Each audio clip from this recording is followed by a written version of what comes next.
Welcome to Norville. We'll meditate for a few minutes to do that.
Anyone new to Dharma Bums tonight?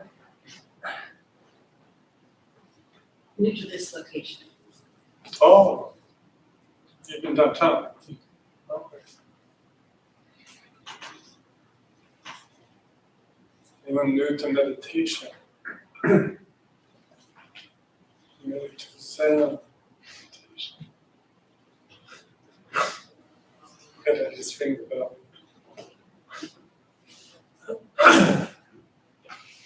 Any questions about your meditation practice or anything?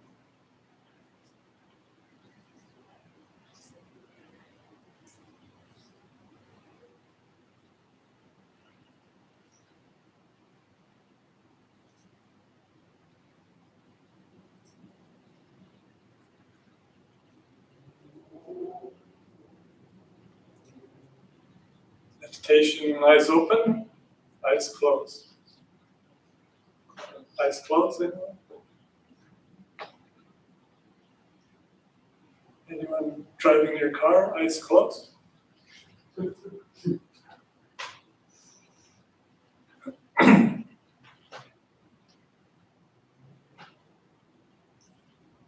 Yeah, With smaller question, like, as in, do people actually meditate with their eyes open successfully?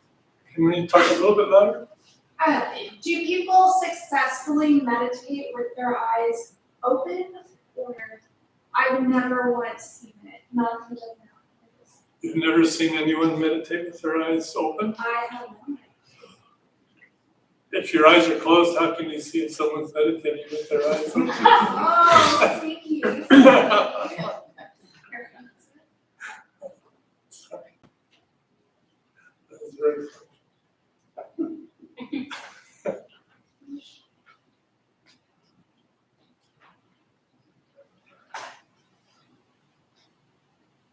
Watching movies, eyes open, eyes closed. Scary part? Close. Closed.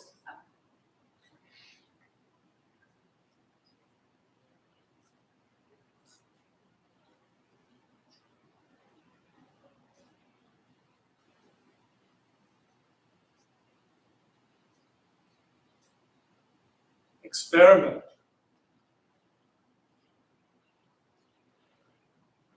These meditation practices weren't thought up, originally. They were based on people's experience and then repeated experience over a very long period of time, pre-Buddhism. It's one of the oldest archaeological sites in the world is in I think South Pakistan. It's called Mohenjo-daro. And there are figures sitting in lotus posture. This is like a couple thousand BC, at least, maybe more. Mesoamerica, Mayan figures, you find figures sitting in lotus posture. How come?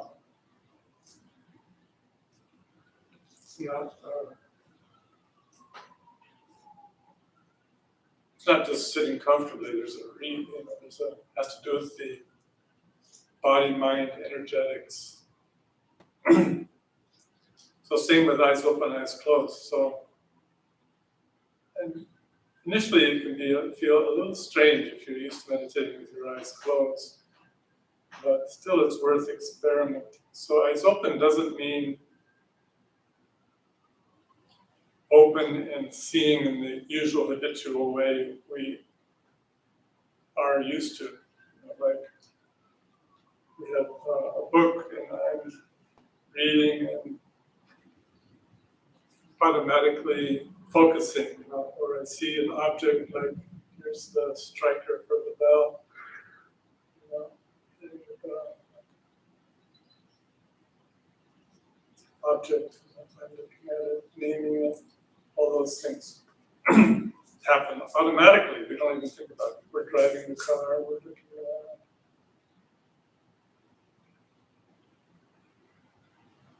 We're looking at our phone, looking at something. Most of the day, we're constantly kind of objectifying, naming, identifying, quickly deciding if we like it or not. Constantly. For this, don't like that. This is tied into our sensations also.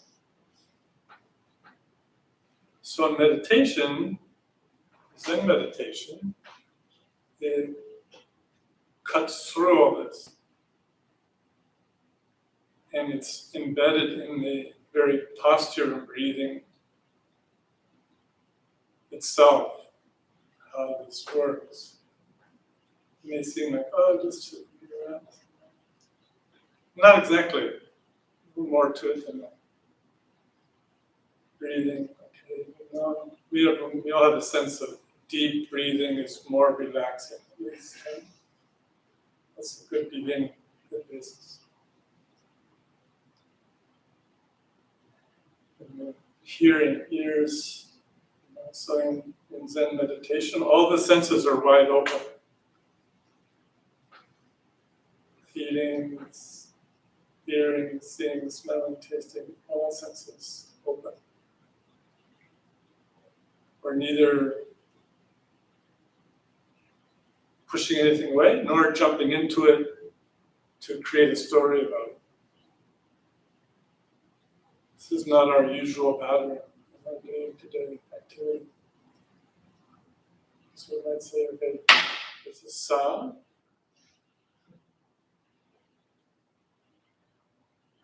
It's just the sound. It's not, I like, I don't like, it's loud, it's not loud. It's just the sound.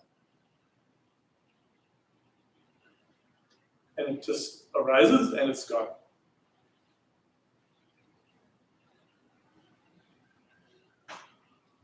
Completely present with what happens arising, and same with thoughts, feelings, emotions, memories, anticipatory imagining, all these things are happening. Right?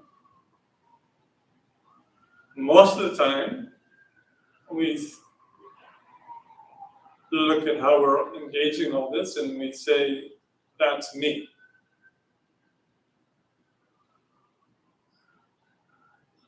oh yeah, I like this, I don't like that, I'm doing this tomorrow, I did this yesterday. All these things accumulate, we say that's me. But it keeps changing. Continuously changing. And we all kind of know that, but then we kind of get the sense, oh, this me is constantly changing, so who am I?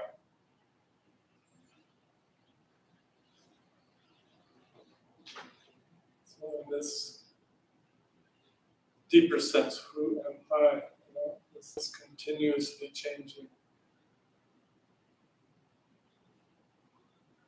Something is the same, but almost everything is changing. So what is it?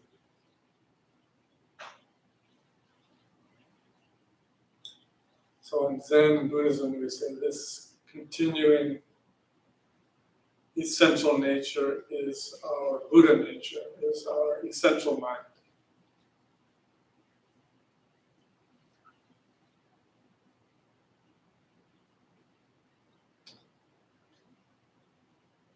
So again, eyes open a little bit.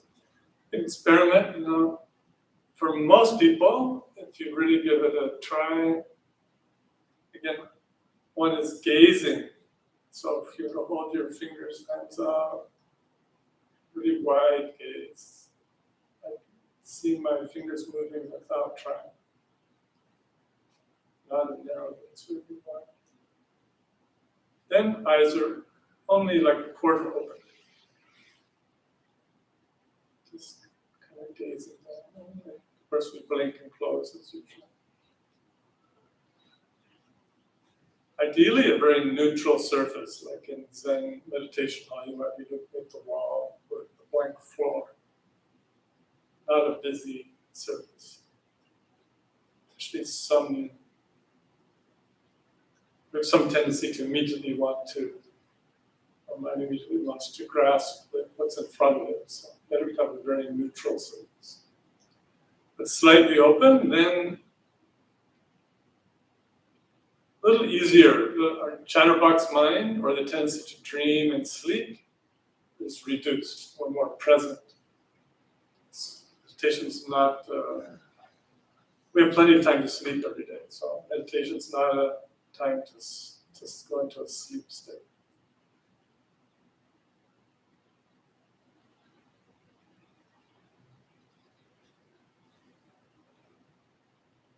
It's also a little easier to have meditation where completely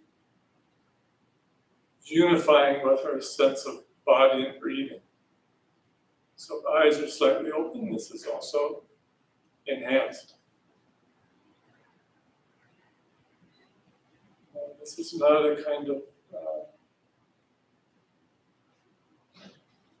tendency to try to disappear somewhere as if that's the meditation state.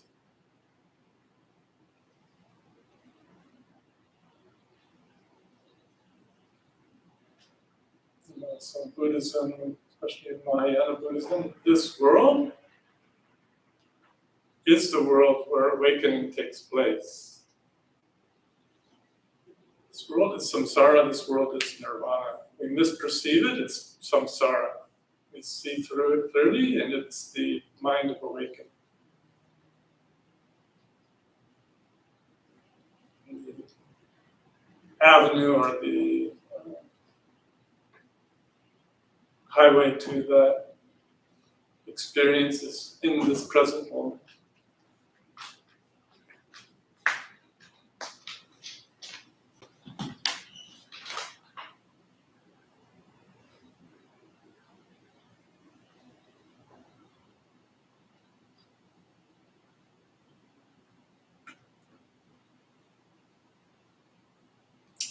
Any other comments?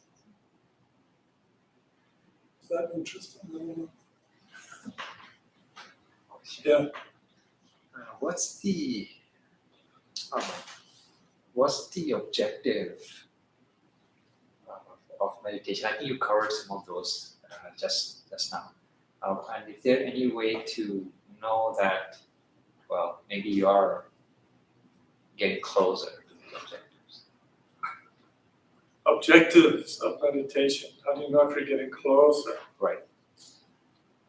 How do you getting closer when you don't feel the need to look for any objectives? Okay. So there's an objective for meditation. Yeah. And Why do we meditate then? huh? Why do we have to meditate?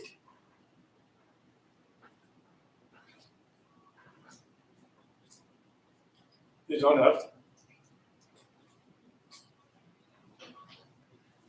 The method to resolve our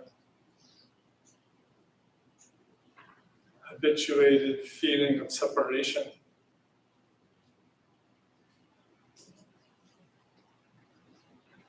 There are methods, there's a very nice, wonderful, very good, challenging method and text in Tibetan Buddhism called Buddhahood without meditation.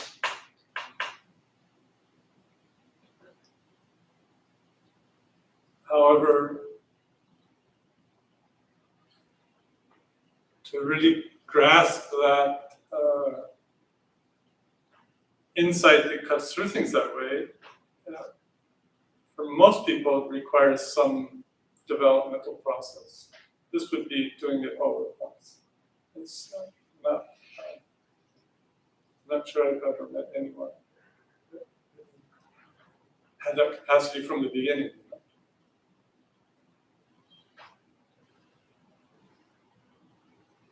We read about some great individuals maybe that did, but pretty rare.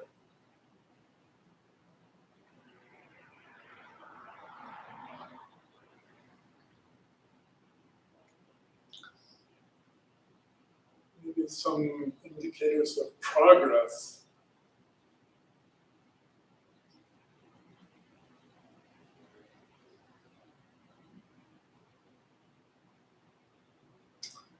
It's probably again more like the turning it inside out. So it's when the need to look for that tends to disappear.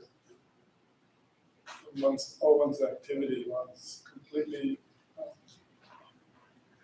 more closely seamless in our whole activity, so that even the difference between sitting and meditating and our daily activity becomes close to zero.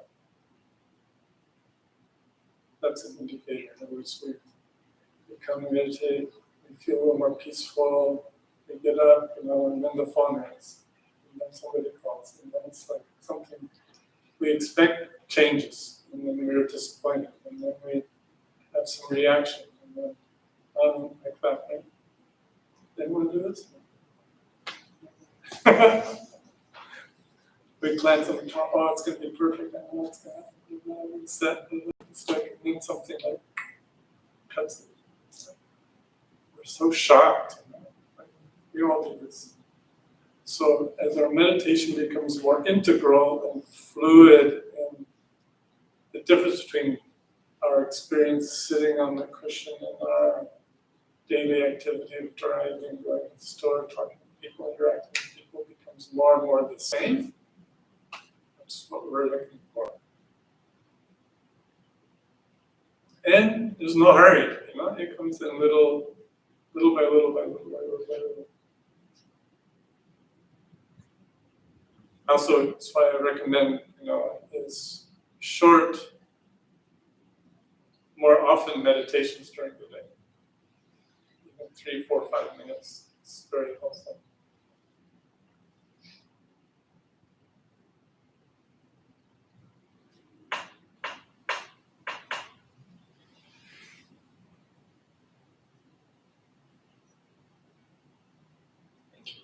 More comment? I was just gonna comment to him, I'm able to measure my progress in terms of not reacting to people and things. Like people that used to get under my skin, like family members, now it doesn't really faze me. A great example of this is I walked up to my car earlier and I had a note on my car and I was like, oh, someone left a nice note, and then it ended up being a $500 parking ticket. But since I've accumulated this practice, I didn't get triggered. I'm just like, okay, well, it's I'm triggered. But yeah, it's allowed me to be a lot more patient and relaxed, and I don't see it as like something I have to do. I see it as a gift I give to myself. So it's been really helpful. So yeah, a little more equanimity, a little less reactivity, ideally. Thank you.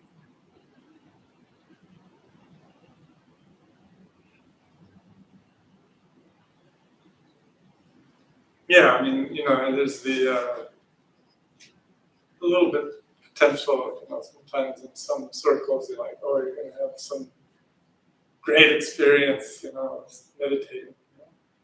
And perhaps it'll happen, there will be something, but it's nothing unless it gives one equanimity when one gets a parking ticket. That's the crucial part.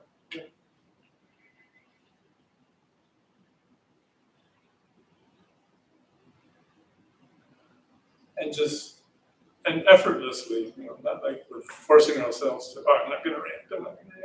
Just effortless. And we think, oh, this kind of sense of the self has shifted a little bit. Not so rigid, reactive, fixated, a little more fluidity. So in meditation, it's a trial run, basically. You're staring at the blank wall, except it's not very blank, right? It's what happens as soon as we start meditating. It's like stuff comes up. The chatterbox comes up.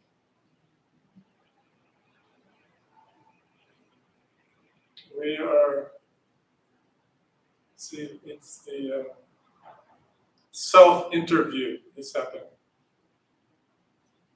One of my Zen teachers said the most important book to read is autobiography of yourself in the present moment.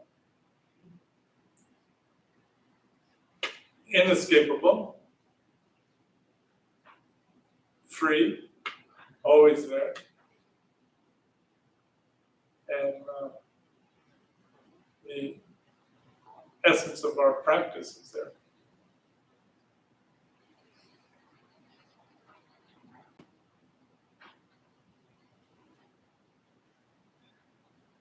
Any other comment, question?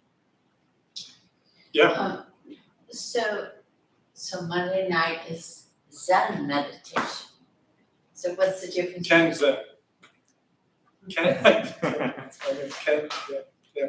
I don't really understand what's the difference between Zen meditation and other types of meditation that are hosted here. I realize that may be a big question, but I don't know where to start on that one. Sure.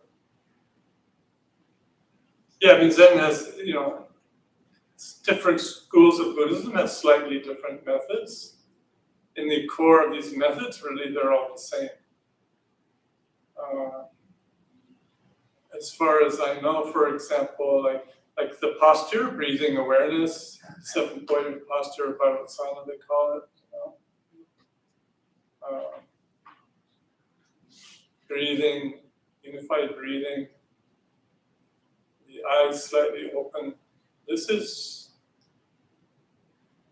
true almost all of Buddhism. There's no difference there. How that's worked with varies from school to school to some degree. Each one in its own integrity works quite well.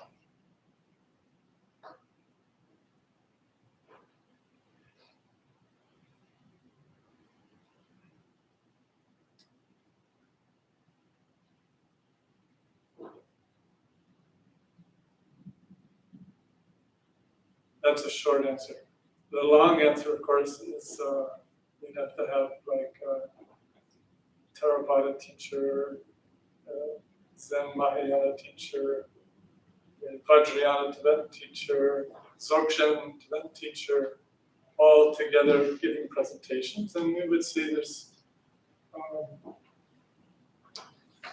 some unique aspects in each of these methods, you know. They're all very useful and very valuable, and it's good to pick one and kind of explore it in depth ultimately. In Dharma Bums, we really are giving kind of very basic introductory instructions that don't distinguish too much from the different schools of thought. Monday night, I give a little bit more emphasis on Zen as I method. All the methods work.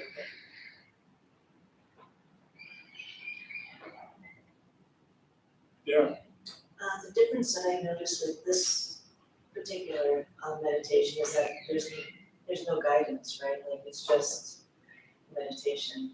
And some of the other ones, there's more dialogue throughout the session or the sit. Yeah, I'm very hardcore. Look at you're guiding your meditation. Yeah. Some meditation classes it's good to give some supportive guidance like that. But I think everyone here is did quite well. It's like getting on the bicycle without the training wheels. It's like that first time. It's like jumping in the deep end of the swimming pool the first time.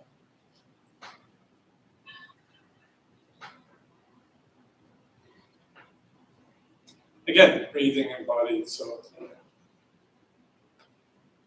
rooted in our lower belly breathing. So completely inhaling, completely exhaling.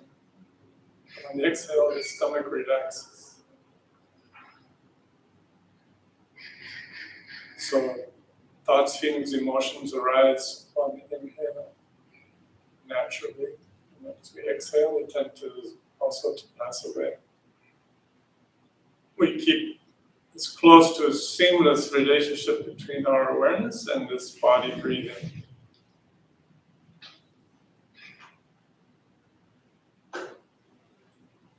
Very simple. Takes some effort to maintain.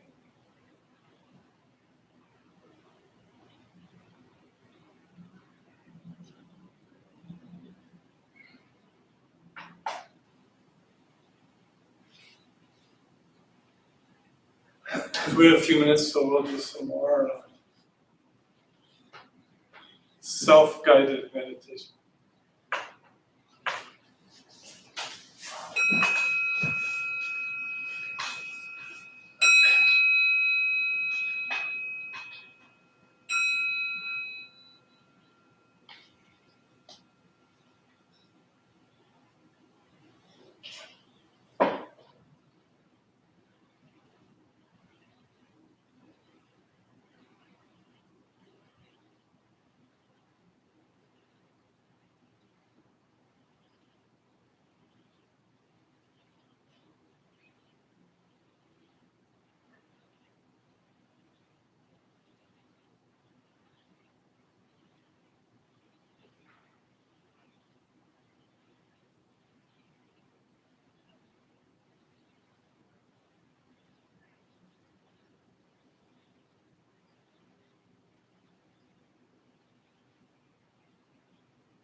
Thank you.